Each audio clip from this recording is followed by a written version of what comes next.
This morning, I heard a very troubling case. Studies show that arguments over money are the leading cause for divorce. Money was at the root of most every issue the couple today brought with them into divorce court. Divorce court is now in session.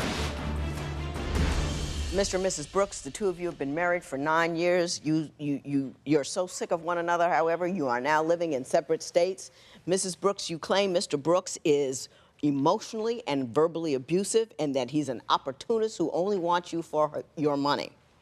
You've also made some allegations with respect to, as an example of this, your childbirth. So I want you to tell me the story of what happened when you gave birth to Mr. Brooks's child. Who, Judge? I remember Mr. Brooks coming home from work, and I was in labor, but not quite sure if I was in labor. So I called my doctor, and they told me to come over right away, and went to the hospital. And in the triage room, I could remember him rubbing my foot because I was in pain from the contraction. So after that... That's a good start. Yeah, so after that, you know, they said, yeah, she's in active labor, so we went to labor and delivery. Okay, so I go in, and I'm in excruciating pain. Like, I thought I was dying.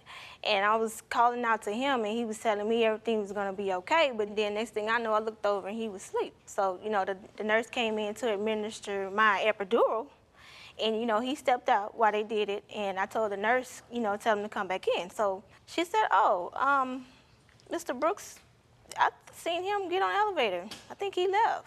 So, like, he left. So my baby heart rate started dropping, and it was like, so we gotta gotta go. Away. We gotta go. And I gave birth by myself at this hospital with no family support or nothing. I was dependent on him. Mr. Brooks, did you take your wife to the hospital in active labor, walked out a room, then fled the scene? No, ma'am. What happened? It's totally fabricated, Your Honor. I just got through working maybe 16 hours that day. You know, I didn't know quite what to do. You know, it's new to both of us. This is our third kid or whatever. And It's new to both of you, and this is your third child? Yes, it was new. How does that work? It was new. It was new for me, in a sense, because we was both living in Chicago. Keish didn't have any family. You know, it was just us two, you know? It wasn't really any other support. Let me ask you this. I mean, all that notwithstanding, you had no idea that your physical presence was necessary? Oh, I was there. Or desirable? I was there. But did you go home and take a nap in the middle of it? No, ma'am. I went actually that day to get a camera. So I went to go get a camera, and I made a swung by the house. Didn't you have a phone? Yes, ma'am. Well, you take a picture on the phone. What you go home for a camera for? No, actually, I didn't have a phone. I actually didn't have a phone. And we was going to get a portable camera. I actually didn't have a phone. That is the weakest excuse for missing the most blessed event. Yeah, but it's sad. You just stay there till it happens. Yeah. You know what I mean?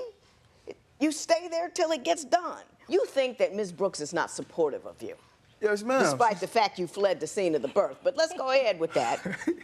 You say she's not supportive. What do you mean? The word played seems so horrendous. But she's not supportive in our common goals, Your Honor. Tell me about that. Like, we can have common goals. It's not what I want to do or what she wants to do. Keish doesn't support our common goals. And I moved to Chicago out of faith. Your Honor, Mississippi was the worst situation for us at the time. So you were living in Mississippi. Yes. You wanted to move to Chicago back home for a better opportunity. Yes, Keish had broke her knee. Did she tell you that she broke her knee that year, Your Honor, getting out her 18-wheeler? She broke her knee.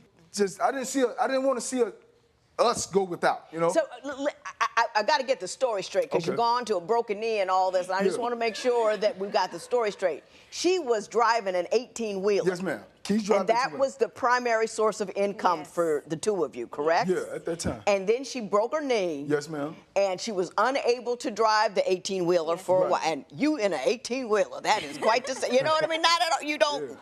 I don't see your trucker, but that's cool. I mean, it's good money. So you went back to Chicago, and you were going to pursue what you needed to do to make the money. And how is she unsupportive of her common goals once you got to Chicago? She didn't like anything. She didn't have to work. I told Keish, just don't work. Just take your time and, you know, get yourself mentally back in it. Right. So I got a real good job downtown Right. Chicago, and things was going good. We paid for land in Mississippi. We was able to achieve a numerous of things that was on a common level. Wonderful. So Keish decided that she just wanted to leave. Like, I don't like any, what you have accomplished doesn't matter.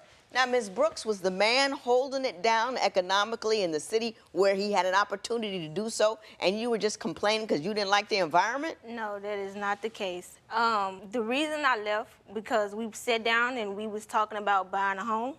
We had all the floor plans from, the house or right, whatever. right. Come and go. And we sat down and then we talked about it, and I was like, you know what, you can't do it by yourself.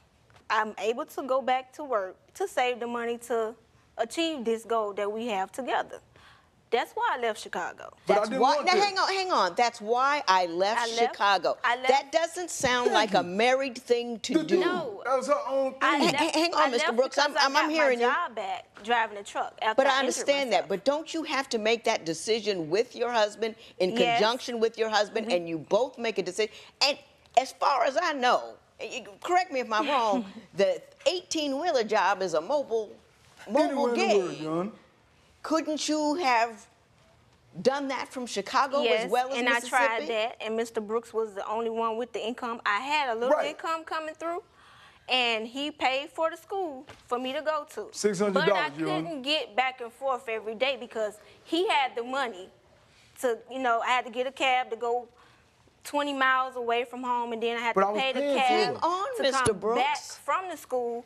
And all I hear when I get home, well, I don't have enough money to even get bus fare or to get on the train to go back to work. So That's I'm small, listening to that, and I'm like, I already have my commercial driver's license. I don't have to surrender them to Illinois. I can go back to Mississippi where they're still valid. Oh, And- that was a me move and not a Thank we you. move, and that is a huge problem. I hear and understand you completely, but if you keep mouthing off like that, Yes, ma'am. I'm popping you out of here, Yes, ma'am. okay? Divorce isn't easy. If you need help with your breakup, call toll-free at 1-877-311-2222 or visit our website at divorcecourt.com. Follow us on Facebook and Instagram at Divorce Court. Now, Mrs. Brooks, you claim that Mr. Brooks is an opportunist who only wants to use you for your money. The Chicago move does not support that. And the fact that, did he not come on the road with you as your mechanic for a year while you drove an 18-wheeler? No, ma'am, that's not correct. When I first got my job driving trucks, and I was gone for a little while with my training, and Mr. Brooks called me and said, it's either your job or your family. So I'm like, I had this job to support our family. And to hear those words, was kind of a low blow for me. And I was like, well, you know what? Just come on the road a week with me just to see what it is that I do so you won't feel the way that you're feeling. Okay, so he come on the road with me. We go here, we go there. And that week turned into 6 months to a year. So as I was going by different places to get my truck, serviced, and he said, well, let me see if I can get a job working here. So that's where the mechanic job came in. And I got the same. And- I got the But job. that's kind of what I said, with the though. same company. No, it's I ain't not working with the same thing. company. But don't you think that is a supportive move? Okay, he came for a week, then he stayed, and then he got a job as a mechanic with the But I was company? taking care of him on the road with me. I have to buy food for 2 people. So I have all this stress on me to Because she chose you, work, John. She chose to take the stress work on and herself. take care of Mr. our Brooks, family. I hear and I'm sorry, understand you completely, but if you keep mouthing off like that, Yes, ma'am. I'm popping you out of here, Yes, ma'am. okay? Yes, ma'am. Yes, ma'am. So, I was the one with all the weight and responsibility of paying and taking care of my kids. But he was right there with you and I understand that. began to be an active part of the economic situation Thank you. as soon as he was able. How can you hold that against him? I'm not holding it against him because once he started doing that, we got back on the same grounds again with the same goal we had on trying to buy a home. So he was working, everything was good when he got that job. Okay, he was making the same amount of money as me. We was being able to save and take care of our kids. Then what went wrong? It went wrong when we got to the last point of us purchasing this house, and they needed to call for his job and, verification. Mr. Brooks lost his job and didn't call me and tell me anything. So I'm, puzzled about what's going on. And I called him once he finally talked to me. He said he got laid off. So I'm like, okay, you got laid off. That means that they'll call you back soon to come back to work. But little did I know he got fired, and his excuse from getting fired was he left a forklift in the mud on that job. Now, Mr. Brooks, what's your version of that event? Your Honor, my wife is a drive-through. She thinks that she's supposed to place an order at one window and drive around and pick it up, Your Honor. That's not how things go. It's growing pain and progress within situations. I'm only God to Keish when I'm working, or I'm a good husband when I'm, paying everything. Okay, Keish wanted to buy a house. I said, Keish, fine. The same situation she claimed that I couldn't do it alone. But secretly, I was stacking up a 401k. Mm-hmm. I had a nice income tax return coming. Mm-hmm. And then I had a couple of other little maneuvers I could have made to make things better. So Keish say, I'm going to Mississippi. I go, oh my God, here goes the revolving door again. But did she know about the 401k? She didn't know anything, boss. Because I think in all the years that I've been in divorce court, you the first man to mention a 401k. Yes, sir. Yes, ma'am. I'm impressed. I had these ducks lined up, Your Honor. Did you know about the ducks? He didn't tell me any of that. Why? He didn't tell me. But again, now listen. Okay. How can she understand the nature of your contribution and the common goals that you are pursuing if you don't tell her what you're doing? Yeah, true. But we couldn't quite communicate at the time because she was running her own agenda. We wasn't on course to go with our common goals, You can't have common goals if you're functioning independently of her without informing her. So for all she knew, you weren't doing anything because you didn't. Why wouldn't you tell her? I told her, Your Honor, in so many ways. If you told me, I would have understood what was going on. But you never told me until you came to Mississippi and said, oh, I have all this money saved up. Here's the money for the house. Because I didn't want her to spend it all, Your Honor, on something that was irrelevant. I got it. I looked the devil right in the eye, like. He was angry. Eye to eye, he was, ooh. If you would like your case to be heard on divorce court, call us toll-free at 1-877-311-2222 or log on to our website at divorcecourt.com. Follow us on Facebook and Instagram at Divorce Court. I think I understand the nature of your common goals. It's a communication problem, one I think I can help you resolve. But before I do that, I want to inquire about this one other element of your relationship, which is, Mrs. Brooks, that you say he is verbally and emotionally abusive, and you gave me an example that has to do with chicken. So why don't you tell me the incident with the chicken? Okay, this is when we both decided to move to Florida together and start over fresh with our same common goals, as he say. I was working 16-hour jobs there, driving a truck, and he was working, doing a little temp service job, and I had left in the car because he was drunk and he had got high. And I had a job to do today. He had got drunk and high that night. That same night I had to go to work. So any other night, he would hear me getting ready to go to work, and he'd get up and take me to work. So this particular night, I just didn't wake him up because he had been drinking, and he was high. So I left in the car. I didn't know I was going to be gone that long because I only had a little short day. So throughout the day, he was texting me all these texts, calling me out my name, telling me that the world would be better off without me in it, and I'm just a little girl that always run from problems and all this. I'm getting all these texts while I'm on my job. That's stressing me out on the job. So on my way home, I was like, he been at home all day, he haven't eaten anything. So I stopped by the restaurant and picked up some food. Hang on. I picked up some food and a bottle of Moscato and went home with it because I already knew what I was going to be facing with the text messages I got. So I walk in the door. I looked the devil right in the eye, like. He was angry. Eye to eye, he was, ooh. I walked in. Understand. I put the Moscato up in the refrigerator, came back to get the food out of the bag. He grabs it and said, B, you eat it off the floor. You come here with just one box of food and, I've been here all day. I'm like, that's your food.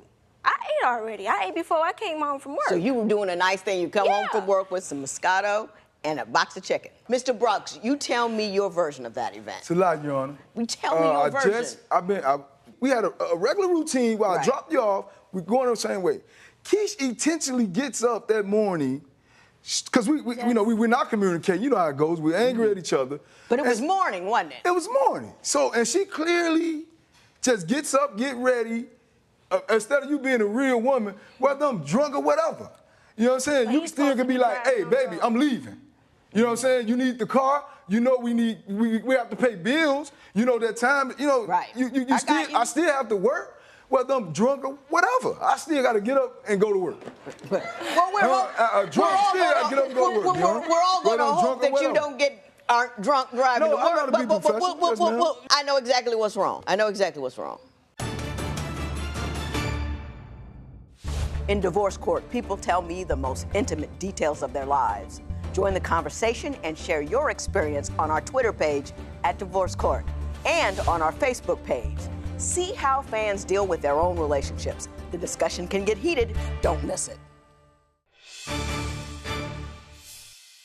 I can't fix you people, but I can put you on the right path because I don't think there is anything seriously wrong here other than the fact that you two do not know how to have a conversation. You do not understand what it is to communicate. You make assumptions about what each other is thinking when they do certain things without inquiring. You get angry before you inquire, and you think that moving to a new place resolves a problem. Fresh start. You know, you go in there with your same problems. The problems follow you all over town. No.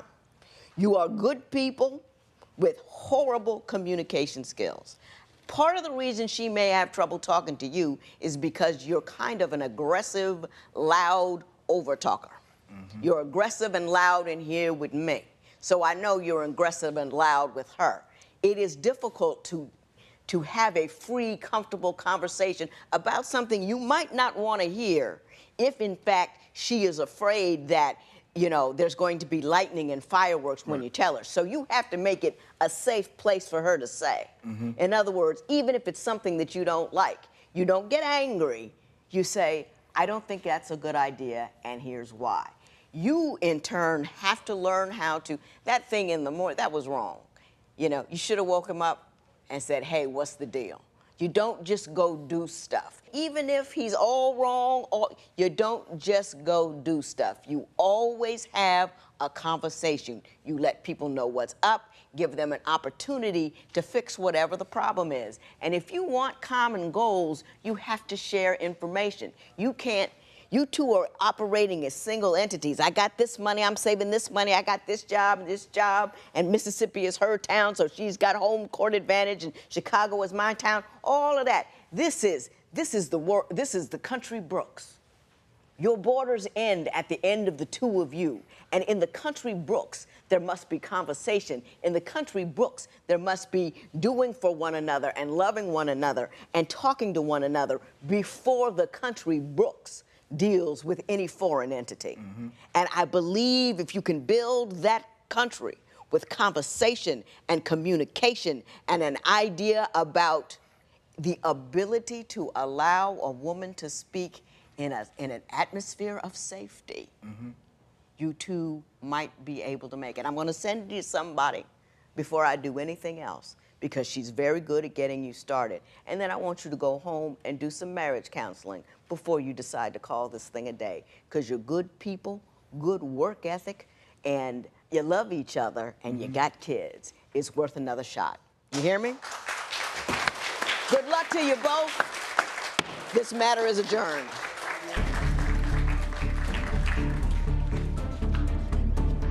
I think what happened to Keisha and Freddie happens to a lot of couples. They fail to communicate, to have a conversation, to come to common ground before they deal with the rest of the world. That caused them trouble. Don't let that happen to you.